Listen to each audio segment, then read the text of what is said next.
আসসালামু আলাইকুম।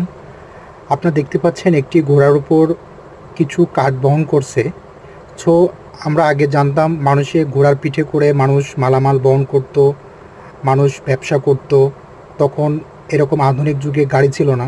সো এক্ষেত্রে এখন আমরা আধুনিক যুগে এসে দেখতে পাচ্ছি যে ঘোড়ার উপর অনেক কাঠ এবং অনেক ধান, অনেক পাট, অনেক কিছু মালামাল কাদা প্রাণীর উপর এবং পানির উপর দিয়ে মানুষ এগুলো নিচ্ছে।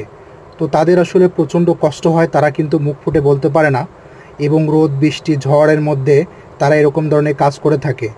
সো আজকে আমরা আধুনিক যুগে এসেও আমরা এরকম ধরনের প্রাণী নিয়ে আমরা আমাদের প্রয়োজনীয় কাজে ব্যবহার করছি। তো আসলে সে মুখে বলতে পারে না বিধায় তাকে নিয়ে আমরা আমাদের প্রয়োজন মেটাচ্ছি। সো আমরা চাই আমরা চাই যে এরকম আধুনিক যুগে এসে যেন আমরা এরকম অবলা প্রাণীর উপর এরকম অত্যাচার এবং নির্যাতন না করি। এর থেকে আমাদের বের হয়ে আসতে হবে।